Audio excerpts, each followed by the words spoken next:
and it's time for death. Allah subhanahu wa ta'ala says it in the Quran, يا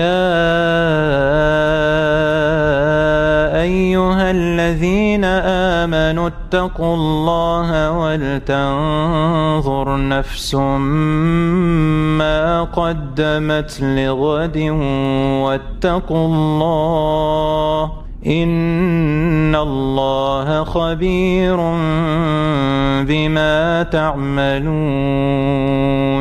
O you who have believed, fear your Lord, and let every soul prepare for tomorrow, a day that is coming. And fear your Lord. Allah is all aware of what you're doing. وَلَا تَكُونُوا كَالَّذِينَ نَسُوا اللَّهَ فَأَنسَاهُمْ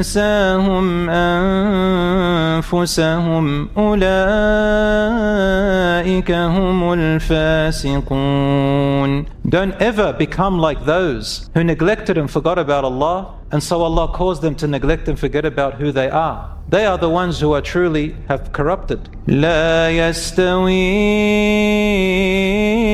أصحاب النار وأصحاب الجنة أصحاب الجنة هم الفائزون. Oh no, the people of the fire and the people of the gardens of paradise can never be equal.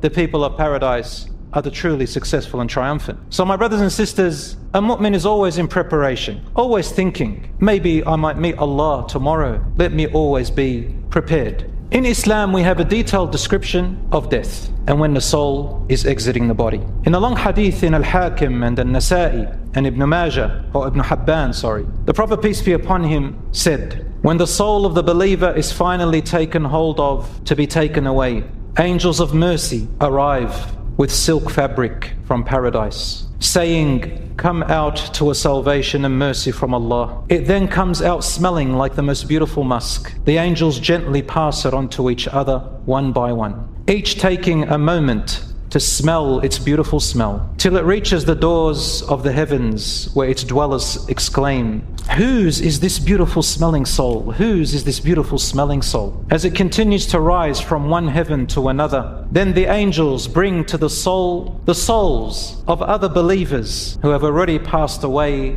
a long time ago or before. These souls are so excited and rejoice with celebration at the arrival of this new soul, more than what you would feel of joy when welcoming back a beloved who had returned from a long travel after a long time. These souls talk over each other in excitement, asking the new soul about the beloveds they left behind, saying, ماذا فعل فلان? ماذا فعل فلان?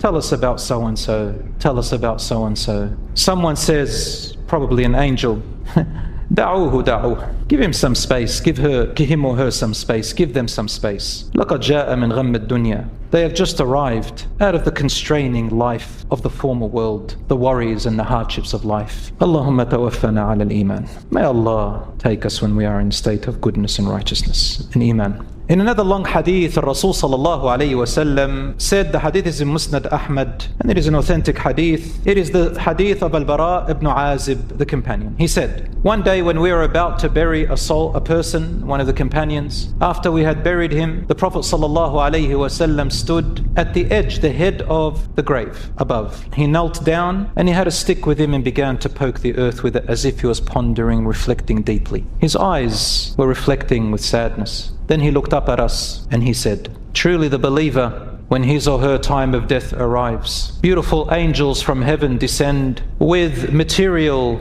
and shrouds and beautiful fragrance from paradise. And they sit in front of this person who is dying as far as the person could see with his eyes. And then when the angel of death grasps the soul, those angels do not leave the soul in his hands a single moment. They snatch the soul off him and they begin to pass it among each other, wrap it and shroud it and fragrance it and smell it and speak beautiful words about it because they love that person who's just died. And then they immediately rise into the heavens, and every door of heaven they pass, groups of angels say, how beautiful is this smell that has filled the place? Who is this person? And they say, Fulan ibn Fulan, so-and-so, child of so-and-so, bi ahsan الأسماء التي كانوا يسمونها في الدنيا, with the best of names that they used to be called in his former life. It passes through the first heaven and the second and the third and so on until it reaches the aboveness. And then Allah subhanahu wa ta'ala calls out and says, أعيدوها إلى الأرض. Return this soul back into the earth, for from it I have created it, and to it I shall return them, and from it I will resurrect them. And they return it after a while, and when it reaches the person after they have been buried in their grave, it comes near their body in a way that we do not understand and cannot see. You can't open the grave and see the soul. You see the body, it's just dead and decaying, that's it. But the soul in another world, the hayat, the world of what we call in the Quran Barzakh. Barzakh means barrier. So there is a barrier between this life and the world of the soul. It's in between here and the day of resurrection. Allah says, وَمِن وَرَائِهِمْ بَرْزَخٌ إِلَى يَوْمِ يُبْعَثُونَ. After they die, there is a barrier until the day they are resurrected. In that world in the grave, Rasul ﷺ says, نَزَلَ إِلَيْهِ مَلَكَانِ. 2 angels descend to that person. Now you might be asking, what if the person died in the sea? What if the person died in an aeroplane crash up and disintegrated? What if a person burnt and their ashes are gone? Where is their grave? My brothers and sisters, the word grave in the Quran and in Islam does not necessarily mean that hole that you are placed into. Yes, that's called a grave. But any place your body is scattered is your grave. Do you understand? It doesn't matter how you are, whether you are turned into atoms, wherever you are, that's all your grave. So it's a world. And the angels ask the believer 4 questions. Who is your Lord? And the believer will say, my Lord is Allah. I believed in Him and worshipped Him. وَمَا كِتَابُكَ. What is your book that you followed? He says, Kitabi al-Quran. My book is the Quran, the word of Allah. What do you say about the man that was sent, meaning Muhammad sallallahu alaihi wasallam? Allah will allow the believer to know, and he will say, he is Muhammad, the messenger of Allah, or he is the messenger of Allah, I believed in him and followed him. And then he says to him, they also ask him, what is your religion? And he says, my deen is Islam. What does Islam mean? People might be saying, oh really? What about the people before? Well, they weren't called Islam. Islam is a description. It's an adjective and a noun. It means someone who has submitted to Allah's command. So everyone who submits to Allah's Islam is called a Muslim, submitter. And then they say to him, the Prophet peace be upon him says, they say, rest. And then they open a section from the left and he sees hellfire burning itself. And they say to him, that was your place. Right now everybody has a place in hellfire and paradise. You hold on to the one that you want. The Prophet peace be upon him said,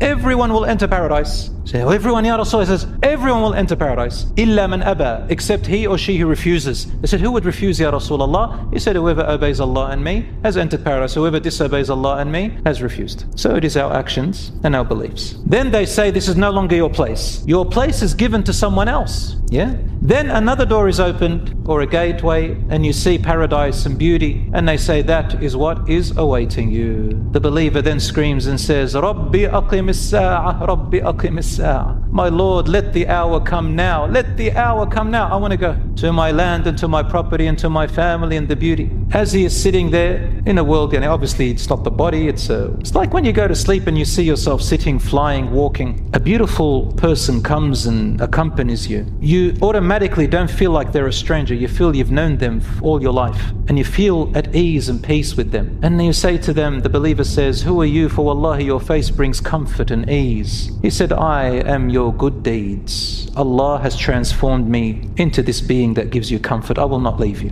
Abshir bil khayr alladhi yasurruk. Good news to you, congratulations for the good that is awaiting you. And for the disbeliever, the opposite happens to them. I don't like to talk about the punishment of the grave, because people are already going through enough in this world. But there is another side to the grave. May Allah subhanahu wa ta'ala save us.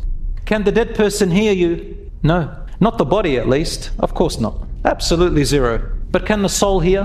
There's a difference of opinion among the scholars. I don't know. Only Allah knows. But here's the thing. Can you make dua to Allah to send the message to your loved one? Yes. Oh Allah, inform my loved one that I love them. Oh Allah, inform them that I'm making dua for them. There is a hadith of the Prophet ﷺ which is Sahih, and Shaykh al-Albani has authenticated it. It says, a person may see in the world of the Barzakh, where they're dead, that their rank and their levels are rising. They get news that you've got more. And then he says, Anna li hadha. My Lord, where did I get this from? And the angels, Allah tells the angels to say to him, باستغفار ولدك لك. Because your child, you have a child that's living, they're continuing to ask Allah to forgive you. They're saying, oh my Lord, forgive my parents. Oh Allah, forgive my parents. And when somebody gives charity on behalf of someone else, they know. When you make dua for someone, they get to know. What do they know? The news gets to them, inshallah. Because their ranks are raised, their sins are forgiven, that world. So my brothers and sisters, we the living can still help the dead in some ways. What is not true is that the dead cannot help us. It's strange that I see some people have this odd belief that the dead have powers to help you. La, no, it's the living who makes dua for the dead. My brothers and sisters, it is important to know a few more things before I end. Do you have to go to the grave to make dua for your loved one, for your dua to reach them? The answer is no. So what do you do then? You can make dua from anywhere in the world or the universe. If you're an astronaut and you went up to the moon, you can make dua for them on the moon. Because Allah subhanahu wa ta'ala is vast and He has no limits, and your dua, it can be done from anywhere. Allah hears you from anywhere and He does it from anywhere. Because the grave itself is not where the person really is. Yes, that's their origin, that's their place. We don't know that world. But Allah subhanahu wa ta'ala makes it reach them wherever you are. Your dua can reach them wherever you are.